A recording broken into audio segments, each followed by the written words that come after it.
Karena di antara kehususan kaum Ad itu dia bisa memahat bukit batu bisa menjadi istana. Saking kuatnya. Bukan untuk ditempati, tidak. Itu hanya sekedar main-main saja. Mereka membuat bangunan-bangunan besar itu. Tidak ditempati. Paling sekali-kali saja rumah singgah gitu. Tapi kecerdasan mereka terlihat dari seni mereka yang sangat tinggi itu. Dilihat ketika peninggalan kaum Tsamud. Jadi akhirnya Nabi Hud keluar dari negeri Iram menuju Mekah dengan orang-orang yang sedikit dari orang-orang yang beriman, karena akan turun azab kepada mereka. Akhirnya turunlah betul-betul azab selama 3 tahun, terjadi pacaklik hebat. Tidak turun hujan sementara kehidupan mereka dihidupi lebih banyak dengan dunia pertanian dan perladangan. Kalau tidak ada air kan masalah tuh. Ya. Akhirnya semua menjadi kering, binatang banyak mati, mulai manusia kelaparan dan satu persatu meninggal dunia. Akhirnya kemudian mereka pun mengutus beberapa orang untuk datang ke Mekah. Karena di Mekah itu ada berhala yang paling tinggi posisinya. Jadi mereka itu punya berhala yang bertingkat-tingkat begitu ya.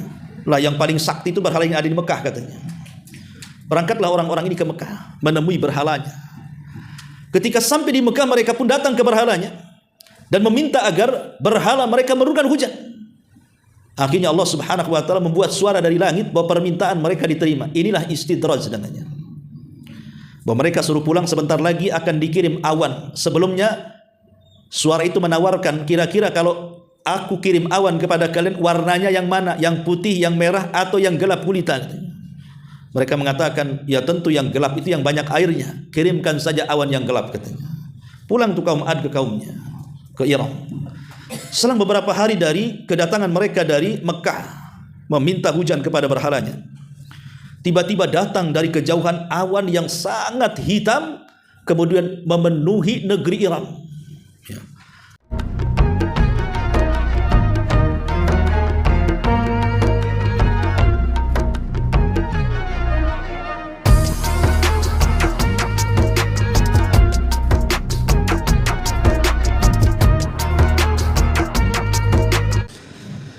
Bismillahirrahmanirrahim. Assalamualaikum warahmatullahi wabarakatuh. Alhamdulillah wassalatu wassalamu ala Rasulillah wa ala alihi wa sahbihi wa mawalah wa la hawla wa la quwwata illa billahi wa ba'du. Alhamdulillah, segala puja dan puji hanya milik Allah Subhanahu wa taala. Salawat dan juga salam kita hadiahkan kepada Rasul kita Nabi besar Muhammad sallallahu alaihi wa ala alihi wasallam. Pembahasan di siang hari ini kita akan membahas tentang bahaya daripada al-kibru wal mutakabbiru, sombong dan kesombongan. Karena penyakit sombong ini terkadang sadar ataupun tidak, itu sering kita lakukan dalam kehidupan kita.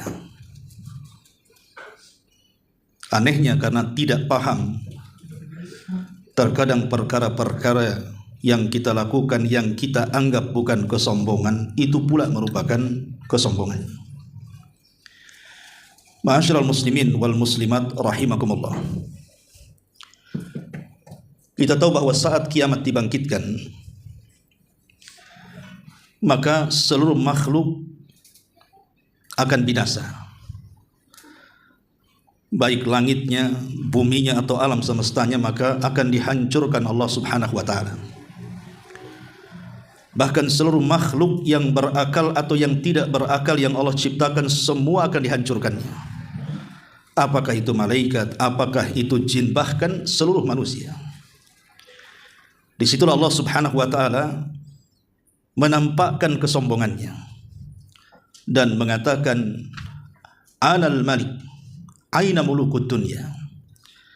Saya adalah raja, di mana raja-raja dunia itu? Ainal mutakabbirun, di mana orang-orang yang sombong itu? Karena tidak ada yang bicara, karena memang tidak ada makhluk satupun, karena sudah dibinasakan. Maka Allah Subhanahu wa taala menjawab sendiri ketika Allah mengatakan limanil mulkul yaum, untuk siapa kekuasaan hari ini? Maka Allah mengatakan lillahil wahidil qahar, untuk zat yang maha satu lagi maha perkasa. Dialah Allah Subhanahu wa ta'ala. Kalau kita tahu bahwa sombong itu adalah satu di antara nama-nama Allah Subhanahu wa ta'ala,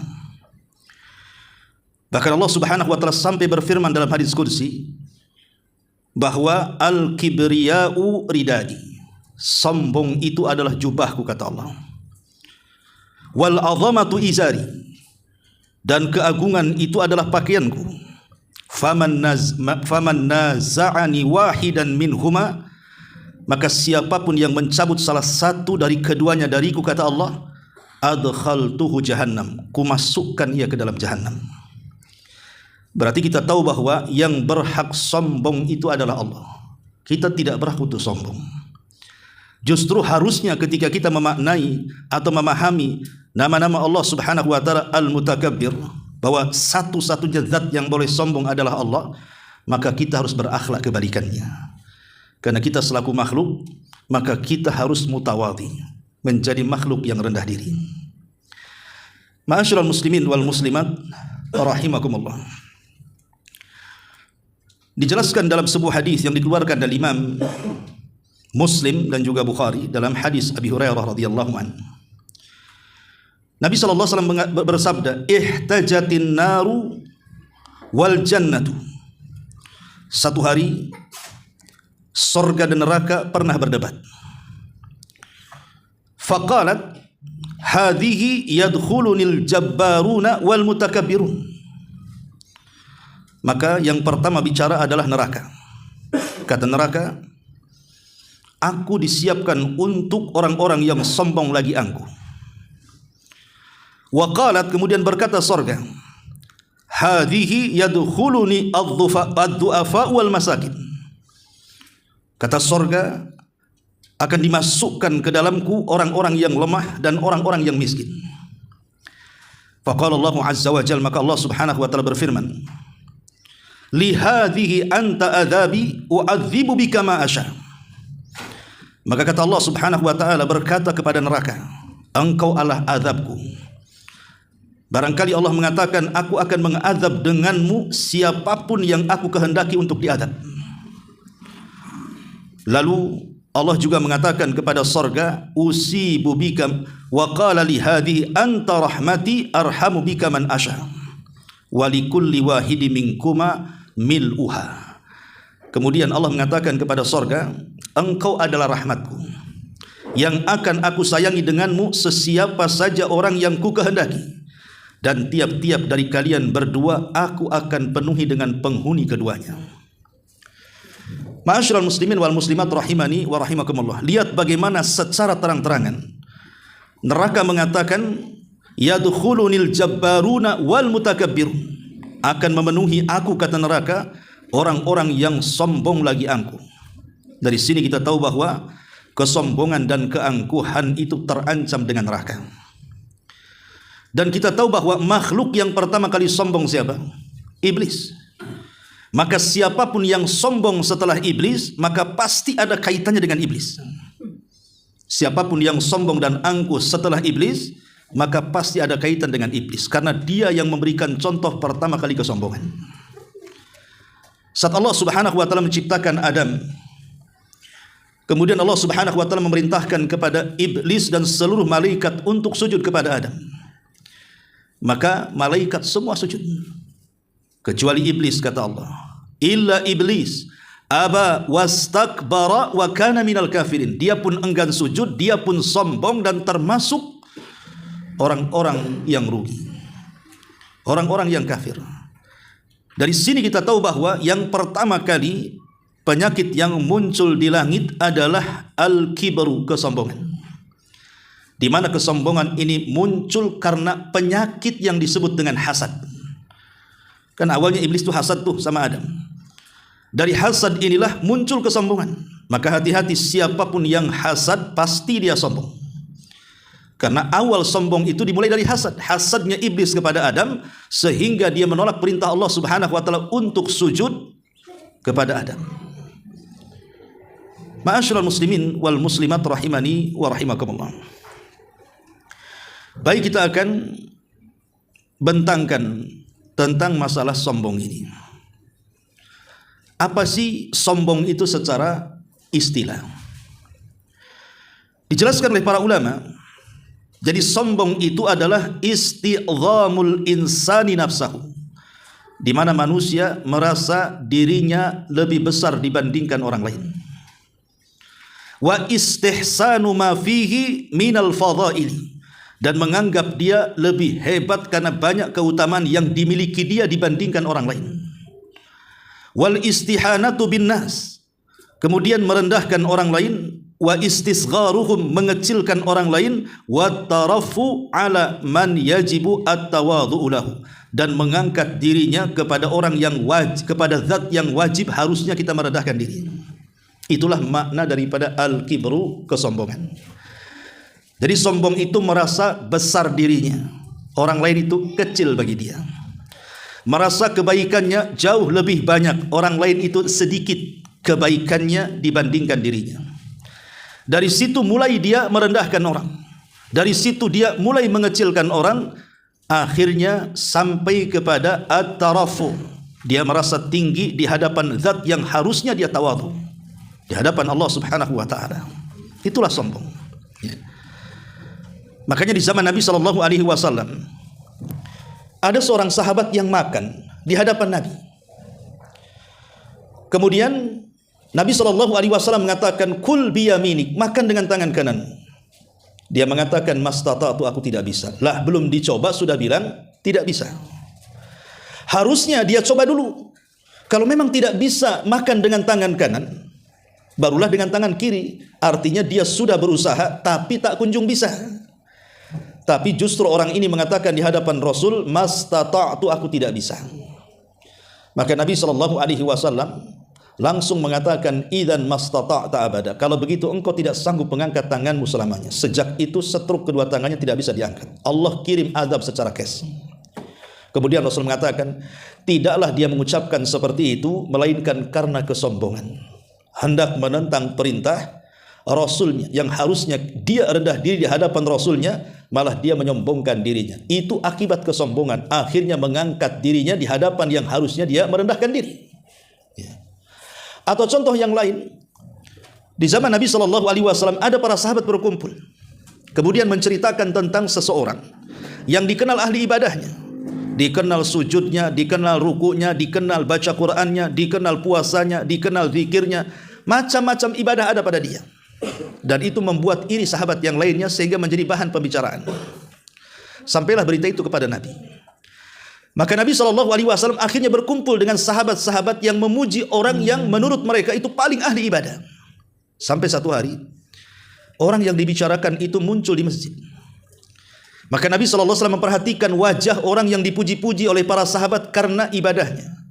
Tapi Nabi mengatakan di hadapan para sahabatnya, sungguh di wajah orang yang kalian puji itu penuh dengan sentuhan-sentuhan setan. Sahabat yang lain heran, kenapa Rasul bisa bicara seperti itu? Padahal dia orang yang paling hebat salatnya di antara kami, orang yang paling hebat puasanya di antara kami, orang yang paling hebat baca Qur'annya di antara kami. Kenapa Rasul mengatakan di wajahnya penuh dengan sentuhan setan? Maka kemudian Nabi ingin membuktikan kata-katanya. Ketika orang yang dipuji-puji ini hadir di majelis Nabi SAW, maka Rasul bertanya dengan jujur kepada orang itu dan mengatakan, wahai fulan, jawablah dengan jujur. Maka si fulan mengatakan, tentu wahai Rasul, apa pertanyaannya? Maka Nabi SAW mengatakan, ya fulan, apakah kalau engkau pulang ke kaummu, pulang ke kabilahmu, pulang ke masyarakatmu, dalam hatimu terdapat perasaan bahwa engkau jauh lebih hebat dibandingkan kabilahmu, lebih pandai dibandingkan kabilahmu, lebih menonjol dibandingkan kabilahmu? Maka orang ini mengatakan, iya wahai Rasul. Kata Rasul, itulah aku lihat di wajahmu penuh dengan sentuhan setan. Kenapa? Karena muncul kesombongan di situ. Sombong, dia kan tidak ngomong saya lebih hebat, cuman dalam hatinya merasa dia lebih hebat. Kalau dalam hatinya menyembunyikan perasaan itu sudah dianggap kesombongan, sehingga Rasul katakan penuh dengan sentuhan setan, macam mana pula dengan orang yang berbicara langsung bahwa dia lebih hebat dibandingkan orang lain dan merendahkan, ini tentu lebih sombong lagi. Ma'asyiral muslimin wal muslimat rahimani wa rahimakumullah. Adapun sombong sendiri ada macamnya. Pertama, sombong 'ala Allah azza wa jalla. sombong di hadapan Allah Subhanahu wa taala. Sombong di hadapan Allah Subhanahu wa taala adalah orang-orang yang tidak mau beribadah kepada Allah, tidak mau berdoa kepada Allah Subhanahu wa taala, merasa dirinya lebih kaya, tidak berhajat lagi kepada Allah, maka ini sombong di hadapan Allah. Seperti orang-orang yang tidak mau berdoa karena merasa kaya, merasa cukup tanpa Allah. Maka orang yang seperti ini Allah firmankan dalam surah Ghafir ayat 60, innal ladzina yastakbiruna an ibadati sayadkhuluna jahannama dakhirin. Sesungguhnya orang-orang yang sombong dari ibadah kepada aku, kata Allah, maka mereka akan dimasukkan ke dalam jahanam dan Allah hinakan di dalamnya. Jadi orang yang sombong kepada Allah adalah orang yang diperintah dia tidak mau melakukan, orang yang dilarang tidak mau berhenti, orang yang diberikan kenikmatan tidak mau menikmati, dan orang yang diberitahu ini haram malah kemudian dijalani. Maka itu sombong kepada Allah Subhanahu wa taala, tidak mau tunduk dengan syariatnya. Kemudian yang kedua, sombong kepada Rasul. Sombong kepada Nabi SAW adalah adamul inqiyad, tidak mau tunduk dengan perintah larangan yang berasal dari Nabi SAW, seperti yang terjadi kepada kufar Quraisy, orang-orang kafir Quraisy itu kan. Ketika Nabi SAW datang dengan membawa syariat Allah kemudian disampaikan kepada mereka, mereka pun sombong, menolak ajaran Rasul, bahkan berani memusuhi Rasul SAW. Maka siapapun yang tidak tunduk dengan syariat, bahkan justru mencari syariat selain daripada syariat Rasul, maka itulah kesombongan yang sesungguhnya. Seperti tadi hadis tentang masalah perintah makan tadi. Hadis masalah perintah makan ketika Nabi SAW merintahkan untuk makan dengan tangan kanan, malah makan dengan tangan kiri. Kemudian dia menolak karena kesombongan. Kemudian yang ketiga, inilah yang harus dicermati. Sombong alal ibad, sombong di antara manusia sesama. Ini yang harus dicermati. Jangan-jangan kita salah satu dari yang disebutkan para ulama ini. Pertama, orang sombong kepada diri sendiri dan kepada orang itu, pertama adalah ketika orang itu suka memuji diri. Jadi kalau ngobrol itu, dia hanya memuji dia saja, seolah-olah orang lain itu tidak berhak mendapatkan pujian. Kan ada orang-orang yang seperti itu, kalau ngobrol itu hanya menceritakan dia saja. Saya ini dulu pernah begini, membantu ini, membangun itu, membangun masjid, menolong orang, menolong fakir miskin, dan begitu seterusnya. Hanya menceritakan diri sendiri. Memang dia tidak merendahkan secara lisannya orang lain, tetapi di situ ada lawazimul qaul namanya. Seolah-olah kalau dia mau mengatakan, seolah-olah dialah yang paling baik, orang lain itu tidak seperti dia, gitu kan. Nah, itu dah sombong namanya.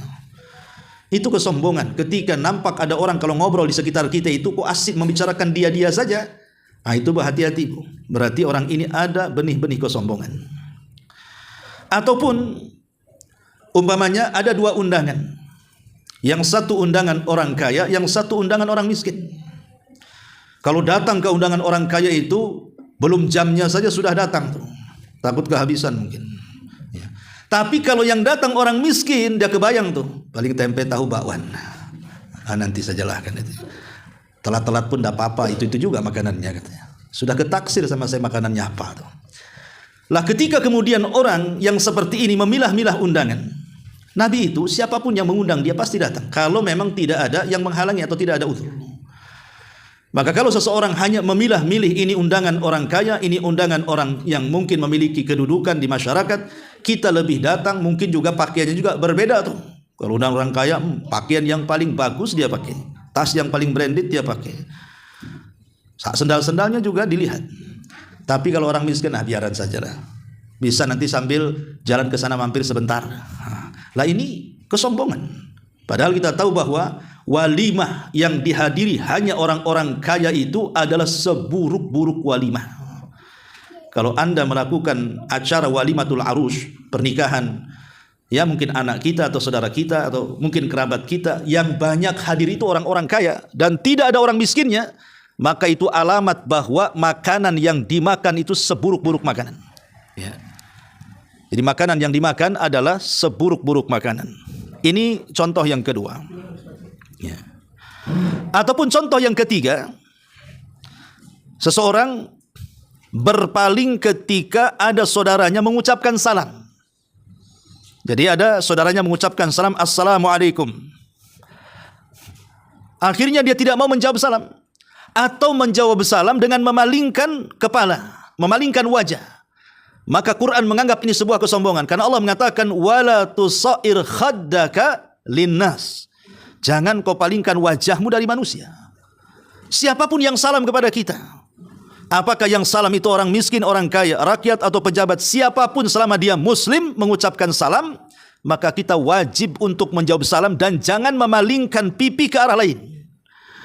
Ini kadang-kadang ada orang yang menjawab salam itu, entah wajahnya kemana, orang yang mengucapkan salam di mana, kadang-kadang kita tidak tahu. Karena ada kesombongan tadi. Ataupun bicara, ya, berbicara dengan orang gitu kan. Kadang-kadang ada sebagian kita tanpa sadar ada kesombongan di situ. Karena lawan bicara itu mungkin pembantunya, ya mungkin orang-orang yang jauh lebih rendah dibandingkan dirinya. Kadang-kadang tidak menghadap badan tuh. Badan kemana, mulut kemana, orangnya di mana, tidak tahu. Ini kesombongan. Semua manusia itu sama di hadapan Allah Subhanahu wa taala. Yang bedakan itu hanya takwa saja. Kenapa dibeda-bedakan? Ya. Ini juga salah satunya. Kemudian juga tidak menghormati dalam majelis. Ada orang yang tidak menghormati dalam majelis. Entah majelis itu seperti sekarang ini ada kajian gitu kan, atau majelis-majelis apa kan begitu, rapat atau apa. Kadang-kadang ada orang yang suka-suka keluar masuk. Apa maksudnya tuh? Tantar kamar mandi, tantar ambil handphone keluar, tantar apa? Pokoknya seolah-olah dia tidak menghargai orang yang sedang bicara tuh. Kan ada orang yang kayak gitu itu. Entah kenapa, kecuali kalau dia beser, suka kencing bolak-balik kamar mandi, wajar lah kan. Ya dia memang ada penyakit, gimana pula kan begitu. Tapi ada orang-orang itu terkadang dia tidak menghargai majelis. Ya, masuk, nanti keluar, nanti ambil apa lagi, keluar lagi, masuk. Seolah-olah lisannya mengatakan, ini majelis aku paham dengan majelis ini. Paling yang dibicarakan orang itu juga. Sebelum dia bicara, aku udah paham apa yang dibicarakan dia. Ini kan kesombongan. Ya. Tanpa sadar kita ini jatuh kepada kesombongan seperti ini. Ya. Ataupun ini juga termasuk kesombongan, banyak membicarakan soal nasab. Persis seperti orang-orang jahiliyah. Orang jahiliyah itu mereka sombong dengan nasab. Sampai ada seseorang mengatakan dengan kawannya, kamu tahu siapa saya? Katanya. Ini bahasa kalau sudah ngomong kamu tahu siapa saya, ini muqaddimah sudah sombong tuh. Hati-hati Bu, kalau sudah ngomong kamu tahu siapa saya, ini hati-hati, kalimat ini sudah menjurus kepada kesombongan. Karena di zaman Rasul ada seorang sahabat mengatakan seperti itu, kamu tahu siapa saya? Katanya. Kemudian dia mengatakan saya fulan, ibn fulan, ibn fulan, ibn fulan, disebutkan nasab kakek buyutnya. Padahal kakek buyutnya ya ada yang kafir, ada yang muslim, ada yang baik, ada yang jahat. Pokoknya disebutkan semuanya. Ya. Kemudian dia mengenyek ataupun merendahkan kawan bicaranya dan mengatakan amma anta fala ummalaka. Adapun kamu, ku yakin kau tidak sebaik nasabku. Inilah hakikat kibar, kesombongan. Dia bangga dengan nasabnya. Ya.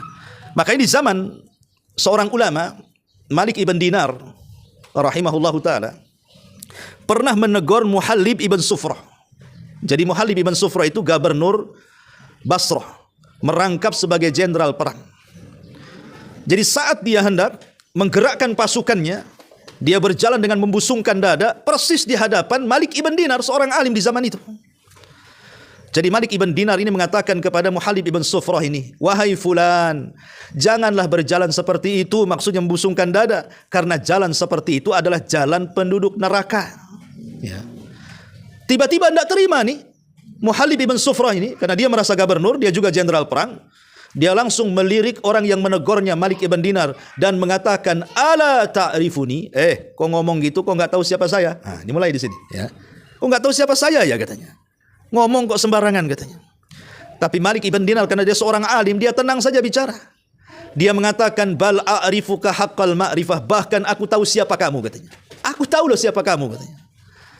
Jadi Muhallib ibn Sufrah ini mengatakan, baik kalau engkau tahu siapa aku, kira-kira siapa aku, katanya. Ya. Dikiranya dia mengatakan, oh engkau itu gubernur, engkau itu jenderal. Dikiranya itu yang mau dibicarakan. Tapi Malik ibn Dinar mengatakan berbeda dari apa yang dipikirkan Muhallib ibn Sufrah ini. Dia mengatakan, bahkan aku tahu siapa dirimu daripada dirimu sendiri, katanya. Kemudian Malik ibn Dinar mengatakan, engkau ini manusia yang keluar 2 kali dari 2 jalur yang najis. Langsung begitu dia. Kamu itu manusia yang keluar 2 kali dari jalur dan tempat najis. Pertama dari sperma, bapakmu, ya, masuk ke kemaluan ibumu, keluar dari tempat najis. Kemudian saat engkau lahir, engkau keluar juga dari kemaluan ibumu, dari tempat najis juga. Artinya engkau manusia yang keluar dari dua lubang tempat najis katanya. Dan sekarang perutmu itu penuh dengan najis tuh. Perut kita ini kan penuh dengan najis. Ya. Dan kalau engkau mati, engkau jadi bangkai, tidak ada manusia yang akan mengurusmu katanya. Subhanallah. Kira-kira berani nggak kita ngomong gitu sama gubernur atau sama wali kota gitu kan? Saya yakin nggak berani lah. Tapi lihat bagaimana Malik ibn Dinar ini menjelaskan tentang hakikat kesombongan. Jangan pernah sombong. Coba lihat dan mengaca dari mana kita diciptakan gitu maksudnya. Kita ini diciptakan dari setetes mani. Keluar dari tempat najis, kemudian dikeluarkan lagi dari tempat najis yang lainnya.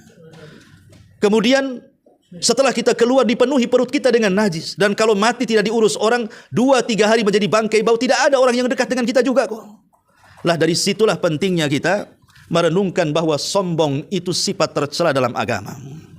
Ma'asyiral muslimin wal muslimat rahimani wa rahimakumullah. Termasuk juga merendahkan orang lain ataupun menolak kebenaran.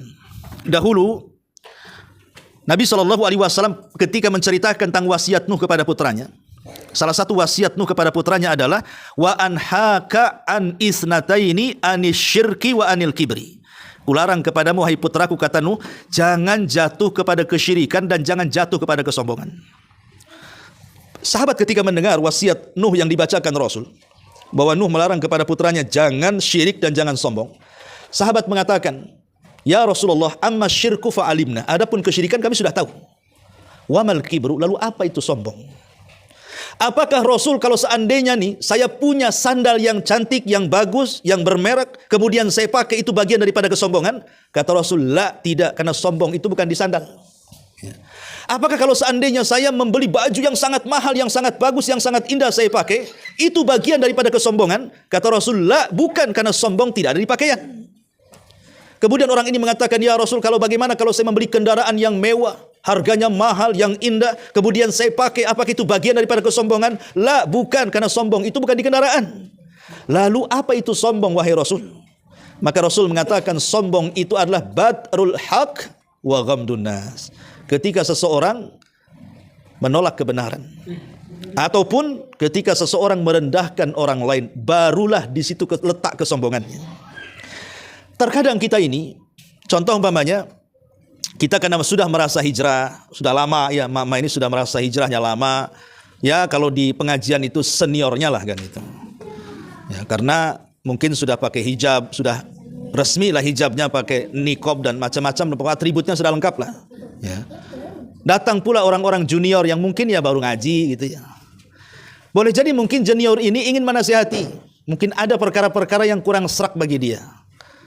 Terkadang nih orang yang merasa sudah lama hijrahnya itu malas untuk menerima nasihat.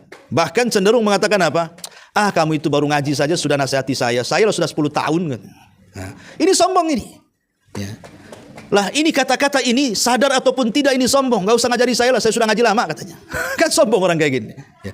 Kalau memang itu benar, kenapa tidak diiyakan? Berterima kasihlah kalau tidak ada orang menasih kita. Kita tidak tahu salah kita di mana, itu masalahnya. Tapi ada orang yang sombong kayak gitu, merasa senioritas tadi itu. Merasa yang nasihatinya ya junior baru ngaji. Ah, siapa kamu? Anak kemarin sore aja udah ngomong katanya.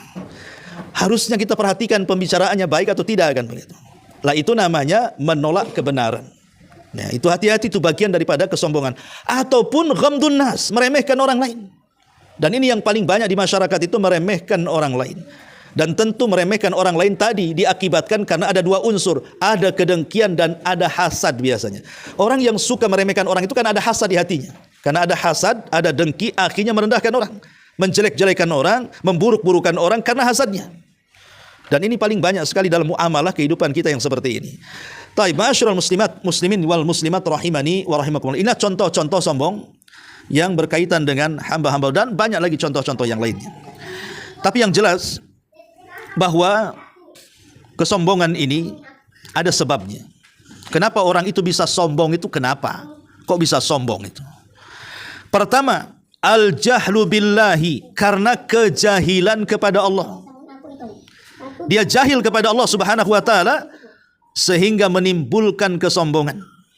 Allah itu ala kulli syai'in qadir. Dia mampu melakukan apapun. Dia jahil dengan Allah, jahil dengan ukubah, dengan ancaman-ancaman Allah, dengan azab-azab Allah yang akan ditimpakan kepada orang yang sombong. Ketika ini yang terjadi, makanya dia akan terus sombong.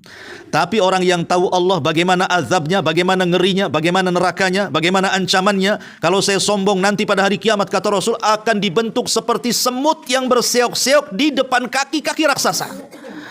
Karena Rasul yang mengatakan, yuhsyarunal mutakabbiruna yaumal qiyamah ka'amthali dzar. Akan dikumpulkan pada hari kiamat itu. Akan dikumpulkan pada hari kiamat orang-orang yang sombong seperti semut dibentuk oleh Allah tuh. Kenapa dibentuk seperti semut? Karena di dunia dia merasa besar, di akhirat dikecilkan oleh Allah Subhanahu wa taala. Baru tahu dia siapa yang sombong, siapa yang tidak boleh sombong. Kapan itu? Saat dibangkitkan pada hari kiamat. Jadi saat dibangkitkan manusia itu badannya besar-besar, orang yang sombong dibangkitkan badannya sebesar semut. Coba bayangkan, ketika kemudian ada suara supaya berkumpul di satu tempat yang disebut dengan padang mahsyar, orang-orang yang sombong ini yang diciptakan oleh Allah seperti semut, maka dia akan kesusahan menuju panggilan itu. Kenapa? Karena membutuhkan waktu lama. Kita jalan kaki saja 2-3 kilo sudah pengkor kan gitu ya. Apalagi kecil menunggu panggilan itu. Sementara dia harus menyeak-nyeukkan dirinya, menghindari dari langkah-langkah kaki orang-orang besar. Tersiksa orang yang sombong itu. Itu pada hari kiamat tuh. Ya. Berarti yang pertama sebabnya kenapa orang bisa sombong itu karena kejahilan kepada Allah Azza wa Jalla. Yang kedua, ightirarul insan bimalihi wa jahihi wa quwwatihi. Ightirarul insan, tertipunya manusia dengan kenikmatan-kenikmatan dunia, entah dengan hartanya, entah dengan kedudukannya, entah dengan kekuatannya, maka dia sombong. Jadi sombong itu pemicunya adalah harta. Sombong itu pemicunya adalah jabatan. Sombong itu adalah pemicunya kekuatan. Dia tidak punya jabatan tapi punya harta, sombong dengan hartanya. Dia tidak punya harta tapi punya jabatan, sombong dengan jabatannya. Dia tidak punya kedua-duanya tapi punya kekuatan, sombong dengan kekuatannya. Jadi pemicu sombong itu karena 3 perkara ini juga. Harta, kedudukan, dan kekuatan. Lihat kaum Ad. Ya. Kaum Ad itu mereka memiliki kekuatan yang tidak dimiliki makhluk yang lainnya. Sampai Allah membahasakan dalam surah Al-Fajr itu, allati lam yukhlaq mithlahu fil bilad. Allah tidak pernah menciptakan makhluk seperti itu sebelumnya. Wajar karena kaum Ad itu fisiknya gede-gede, Bu. Ya. Itu kaum Ad itu tinggi-tinggi, bahkan melebihi tingginya Adam. Adam saja 60 hasta tingginya. Tapi kaum Ad itu 100 hasta. Ya. Kaum Ad itu 100 hasta. Jadi kalau 1 hasta setengah meter, ya. Jadi kalau Nabi Adam itu 60 hasta, kemudian kaum Ad 100 hasta, sementara 1 hasta itu setengah meter. Berarti kalau 100 hasta berarti 50 meter kan? Bangunan ini saja 3 lantai tidak sampai 50 meter. Paling tinggi 30 meter lah bangunan ini. Ini tingginya 50 meter, apa nggak seperti raksasa tuh? Cukup sampai di situ? Tidak. Kaum Ad diberikan kecerdasan dan dilimpahkan kekayaan. Artinya cukup 3-tiganya. Dia punya kekuatan, dia punya kedudukan, dia punya kekayaan. Itulah kaum Ad. Makanya di zaman itu dia menguasai dunia. Dan dia kalau menyerang sebuah musuh, dia tidak perlu mengutus pasukan. Ya. Dia cukup mengutus 1, 2, 3 orang saja, suruh menghancurkan itu mudah bagi mereka. Kenapa? Karena ras selain mereka kecil-kecil badannya. Sementara kaum Ad itu besar-besar badannya. Gimana raksasa mau dilawan? Di zaman itu kan belum ada peralatan canggih kayak sekarang, ada nuklir, ada apa kan gitu ya. Sehingga ya tangan kosong atau pakai senjata, ya mudah mengalahkan musuh. Jadi mudah mereka itu menjajah negeri-negeri yang lainnya. Akhirnya kaya raya. Dari situlah kaum Ad sombong dan mengatakan, man asyaddu minna quwwatan. Siapa yang lebih kuat dibandingkan kami? Ini ucapan sombong. Siapa yang lebih kuat dibandingkan kami? Siapa yang lebih kaya dibandingkan kami? Siapa yang berkedudukan dibandingkan kami? Sombong kaum Ad. Makanya Allah mengatakan, fa amma adun istakbaru fil ardi bighairi haq. Adapun kaum Ad, mereka menyombongkan di permukaan bumi tanpa ada hak yang dibenarkan. Apa yang terjadi? Diutus kepada kaum Ad Nabiullah Hud alaihi salatu wassalam. Dinasihati, ya.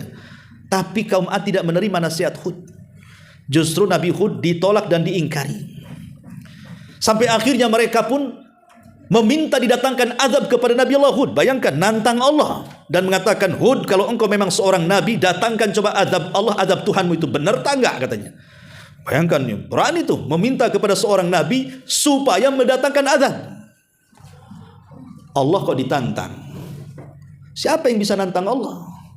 Akhirnya kemudian Hud marah, kemudian menakut-nakuti mereka bahwa sebentar lagi azab Allah akan datang kepada kalian. Akhirnya kemudian Hud pun keluar sebelum datang azab itu dari negerinya Ad menuju Makkah Al-Mukarramah. Karena posisi Ad itu ada di kota Iram. Dan Iram itu letaknya di antara Oman dan Hadral Maut. Keluar dari kota Iram, makanya Allah mengatakan Irama Dzatil Imad. Negeri Iram yang penuh dengan bangunan-bangunan yang sangat besar dan tinggi dan menjulang. Karena di antara kekhususan kaum Ad itu dia bisa memahat bukit batu bisa menjadi istana. Saking kuatnya. Bukan untuk ditempati, tidak. Itu hanya sekedar main-main saja. Mereka membuat bangunan-bangunan besar itu. Tidak ditempati. Paling sekali-kali saja rumah singgah gitu. Tapi kecerdasan mereka terlihat dari seni mereka yang sangat tinggi itu. Dilihat ketika peninggalan kaum Tsamud. Jadi akhirnya Nabi Hud keluar dari negeri Iram menuju Mekah dengan orang-orang yang sedikit dari orang-orang yang beriman, karena akan turun azab kepada mereka. Akhirnya turunlah betul-betul azab selama 3 tahun, terjadi pacaklik hebat. Tidak turun hujan sementara kehidupan mereka dihidupi lebih banyak dengan dunia pertanian dan perladangan. Kalau tidak ada air kan masalah tuh. Ya. Akhirnya semua menjadi kering, binatang banyak mati, mulai manusia kelaparan dan satu persatu meninggal dunia. Akhirnya kemudian mereka pun mengutus beberapa orang untuk datang ke Mekah. Karena di Mekah itu ada berhala yang paling tinggi posisinya. Jadi mereka itu punya berhala yang bertingkat-tingkat begitu ya. Lah yang paling sakti itu berhala yang ada di Mekah katanya. Berangkatlah orang-orang ini ke Mekah menemui berhalanya. Ketika sampai di Mekah mereka pun datang ke berhalanya dan meminta agar berhala mereka menurunkan hujan. Akhirnya Allah Subhanahu wa taala membuat suara dari langit bahwa permintaan mereka diterima. Inilah istidraj namanya. Bahwa mereka suruh pulang, sebentar lagi akan dikirim awan. Sebelumnya suara itu menawarkan, kira-kira kalau aku kirim awan kepada kalian, warnanya yang mana? Yang putih, yang merah, atau yang gelap gulita? Mereka mengatakan, ya tentu yang gelap itu yang banyak airnya. Kirimkan saja awan yang gelap, katanya. Pulang tuh kaum Ad ke kaumnya, ke Iram. Selang beberapa hari dari kedatangan mereka dari Mekah meminta hujan kepada berhalanya, tiba-tiba datang dari kejauhan awan yang sangat hitam, kemudian memenuhi negeri Iram. Ya. Maka mereka mengira bahwa doa mereka mustajab. Mereka keluar semua, tidak tersisa mau anak kecil, orang remaja, orang dewasa, orang tua, laki-laki, perempuan, yang hamil, yang tidak, semua keluar. Karena selama ini mereka sudah tidak tahan dengan azab Allah berupa pacaklik ini. Mereka ingin merasakan hujan yang deras yang akan mereka nikmati. Mereka tidak paham di balik awan hitam itu persiapan azab Allah untuk menyapu mereka. Ketika awan itu betul-betul sudah di kepala mereka, disitulah Allah datangkan badainya. Jadi kaum Ad itu dihempas oleh badai. Datang badai. Ya. Zaman itu kan belum ada namanya. Kalau sekarang kan banyak tuh nama-namanya. Ada badai Katrina, ada badai Santa Ana. Aneh juga saya itu. Kenapa nama badai itu rata-rata nama perempuan? Kalau laki-laki nggak ada. Oh, setelah saya pikir-pikir, ya karena yang suka angin-angin itu perempuan biasanya. Suka angin-anginan kan. Ya Pak ya. Tantar marah, tantar senyum, itu angin-anginan tuh. Jadi akhirnya kemudian datang badai itu luar biasa, menyapu semuanya. Mengangkat rumah, mengangkat pohon, mengangkat manusia, diangkatnya semua oleh badai itu. Kemudian diangkat ke langit. Sehingga tidak ada manusia dan bangunan dan pohon kecuali diangkat ke langit. Berapa hari? 7 malam 8 hari. Sab'ata layalin wa thamaniyata ayyamin husuma. 7 malam 8 hari. 7 malam 8 hari. Dia ada di langit ngapung, diputar-putar badai. Ya secara otomatis pasti matilah kan di atas tuh. Seminggu tak makan, Cuman akan hidup, belum lagi diputar-putar, apa enggak pening kepalanya, ditabrak-tabrakan, mati semua di langit. Kemudian setelah hari ke-8, maka Allah Subhanahu wa taala tumpahkan bangkai-bangkai yang ada di langit itu, sehingga Allah katakan ka'ajazin nakhlin khawiyah. Mereka seperti tunggul-tunggul kurma yang dilempar ke dalam bumi, menancap di bumi-bumi itu. Mati semuanya. Subhanallah, kalau kita kiaskan dengan badai Santa Ana yang terjadi di California, yang sekarang-karang ini lagi trending topik di medsos. Bagaimana datang badai Santa Ana yang katanya pengaruhnya membuat kering bumi, kering pohon, sesuatu yang basah kering sudah mudah terbakar. Kita lihat kehancuran California, Los Angeles sana ya. Kota yang sangat luar biasa indahnya. Boleh dikata surganya dunia bagi warga Amerika sana. Kota yang dipenuhi dengan gedung-gedung pencakar langit nan indah luar biasa. Belum lagi rumah-rumah mewah dan megah. Belum lagi negara yang paling kaya dari negara bagian Amerika, yang konon cukainya paling besar disumbangkan ke negaranya. Lihat, apabila Allah berkehendak kun fayakun. Berawal dari api di atas bukit yang biasa terbakar setiap tahunnya, siapa sangka kemudian api itu bisa merambah ke perkotaan dan menghancurkan segalanya. Itu pun bukan hitungan bulan, bukan hitungan tahun. Seperti Israel ketika membumi hanguskan Gaza dan meratakan dengan tanah itu, perlu setahun 6 bulan baru rata tuh dengan tanah dengan bom bombardirnya. Tapi apa yang terjadi di California situ tidak butuh kecuali dalam waktu sesingkat-singkatnya, hanya 3 hari sudah habis. Bahkan sampai hari ini titik-titik api pun masih ada. Coba bayangkan, sehingga kita bertanya, ini azabkah atau tegurankah? Tapi yang jelas bahwa lihat bagaimana Allah Subhanahu wa taala Al-Aziz, Maha Perkasa, mampu menghancurkan segalanya. Ya wajar Ustaz, karena memang di situ memang negara yang penuh dengan kemaksiatan kepada Allah. Bahkan ada seorang selebritis mengatakan negara tanpa Tuhan katanya. Karena sebelumnya ada istihza dengan Allah, mengolok-olok Allah kan, yang di viral-viral itu, bahwa Allah itu diletakkan di bawah manusia, bukan di atas manusia. Bahkan pemimpinnya Donald Trump, dia mengatakan sebelum dilantik menjadi presiden, aku akan buat neraka di Timur Tengah kan. Dan itu pidatonya akan viral. Bisa lihat di YouTube bagaimana kesombongan seorang Trump mengatakan kalau Palestina tidak menyerah kepada Zionis Yahudi, maka aku akan jadikan neraka bukan hanya Palestina, bahkan Timur Tengah. Dia mengatakan seperti itu. Belum lagi ucapannya terbukti, Allah balik ucapannya. Sekarang yang jadi neraka itu negaranya siapa? Negara dia sendiri menjadi neraka jahanam dunia, terbakar dalam tempo sesingkat-singkatnya, persis seperti kaum Ad yang hanya 7 malam 8 hari rata dengan tanah. Nah, ini sudah hampir 1 pekan lebih. Bahkan kalau saya lihat di YouTube itu ada orang yang menerbangkan drone dari atas tuh, ya. Itu California itu, Los Angeles itu persis seperti galangan sawah. Persis seperti galangan sawah. Kita lihat, ya. Seperti sawah habis dicangkuli itu dari udara tuh. Makanya kita perhatikan coba foto-foto atau video-video sebelum hancur dan setelah hancur. Beda banget kontras. Ya. Jadi ada di situ yang menyoting sebelum kehancurannya bagaimana indahnya kota Los Angeles itu, bayangkan. Dengan Hollywoodnya yang menurut mereka segala-galanya gitu ya. Tapi lihat kalau kuasa Allah datang, persis seperti galangan sawah. Di mana tuh rumah-rumah artis yang megah itu? Di mana tuh gedung-gedung pencakar langit yang indah itu? Di mana pula destinasi wisata yang digembar-gemborkan, tidak ada yang lebih indah dibandingkan di California sana. Semua nggak ada. Nah, itu semua kuasa Allah. Kenapa bisa terjadi? Sekali lagi, karena kesombongan. Ya, itu semua karena kesombongan orang-orang yang ada di barat sana. Dan kesombongan yang terulang-ulang itu masalahnya. Setiap pemimpinnya itu, siapapun yang jadi pemimpin di barat itu, nampak kesombongannya. Kesombongan yang terulang-ulang itu bahaya. Ma'asyiral muslimin yang dimuliakan Allah Subhanahu wa taala, ini yang kedua, al-ightira atau ightirarul insan bimalihi wa jahihi wa quwwatihi. Ya. Memang habis baterainya ini. Iya. Enggak apa-apa lah, suara saya kan menggelegar. Jadi bisa didengar sampai ke bawah, ya. Kemudian yang ketiga, tughyanut ta'ah. Tughyanut ta'ah.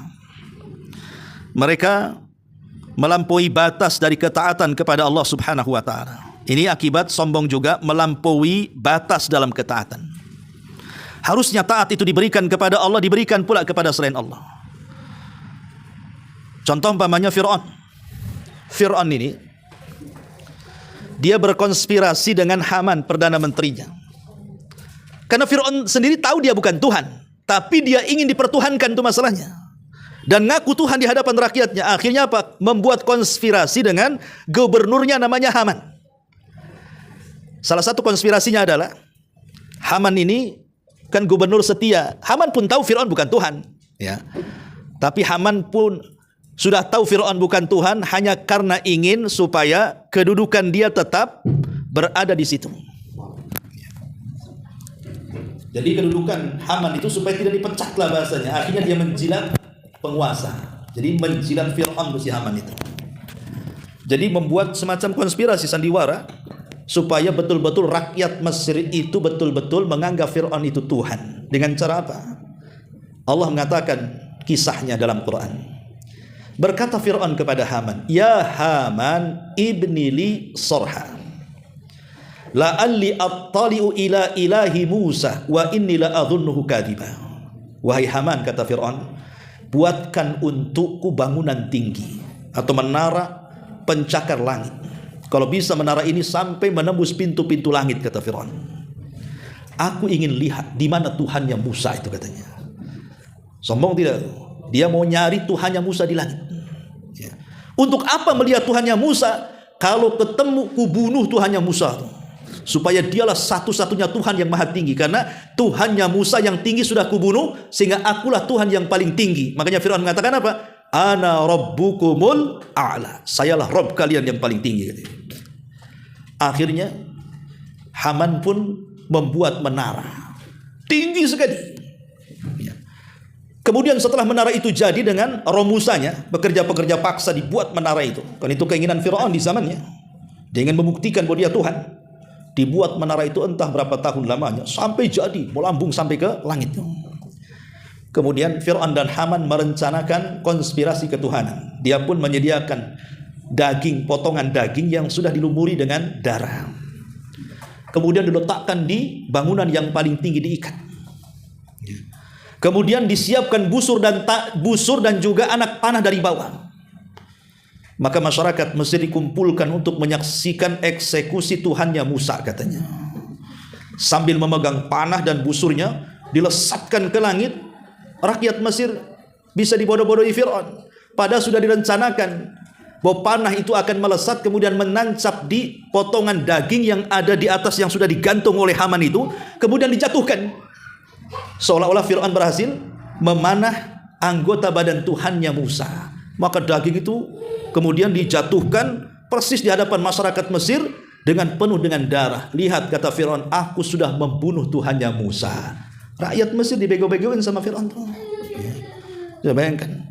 Dari situlah dia mengatakan, malakum min ilahin ghairi. Aku tidak tahu ada Tuhan selainku, kata Fir'aun. Ana rabbukumul a'la. Sekarang saya Rob kalian yang paling tinggi. Tuhan Musa sudah kubunuh, katanya. Itulah sebabnya Fir'aun mengatakan ana rabbukumul a'la dalam surah Al-A'la itu. Saya Rob kalian yang paling tinggi. Congkak dia. Karena dia sudah membuat konspirasi, menyesatkan banyak orang Mesir. Akhirnya sebagian orang Mesir percaya dan mengatakan Fir'aun itu Tuhan. Datanglah kemurkaan Allah Subhanahu wa ta'ala. Berbagai macam kutukan demi kutukan datang. Disebarnya kutu di mana-mana. Sampai Fir'aun pun penuh dengan kutu rambutnya. Sibuk dia menghilangkan kutu di rambutnya. Itulah satu-satunya Tuhan yang berkutu, Fir'aun. Ya. Tuhan kok ada kutunya, ini gimana ceritanya? Tapi sibuk dia bersihkan kutu di kepalanya, karena kutu di mana-mana. Kalau memang dia Tuhan, dia tidak harusnya dia membersihkan kutu itu, tapi tidak bisa menghilangkan kutu ada di mana-mana. Apabila dia singkap selimutnya, kodok pula di mana-mana. Bukan cebong, kalau cebong anaknya. Ini kodok. Ya. Kodok di mana-mana. Apabila dia mau minum di sungai, tiba-tiba sungainya jadi darah. Kemudian apabila dia melihat ke halaman penuh dengan belalang, subhanallah, kutukan Allah turun.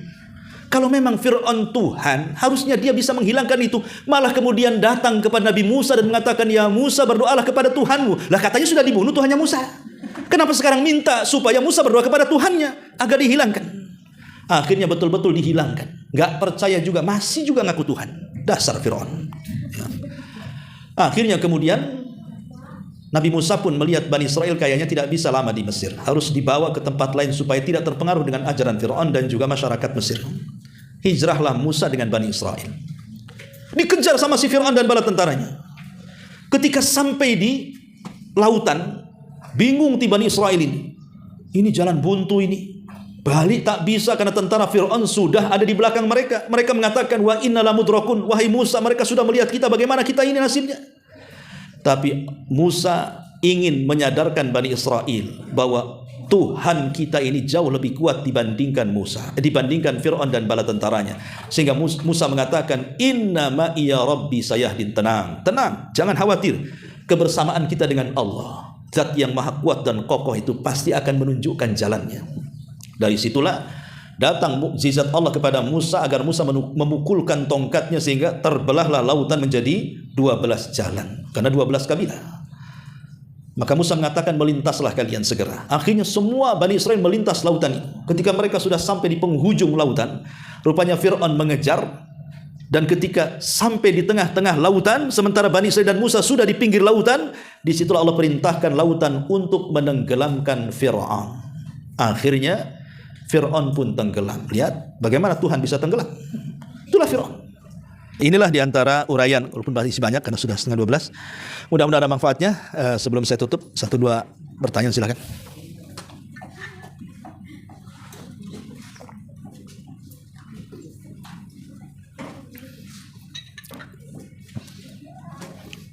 Baik, sampai di sini. Subhanakallahumma bihamdika, asyhadu an la ilaha illa anta, astaghfiruka wa atubu ilaik.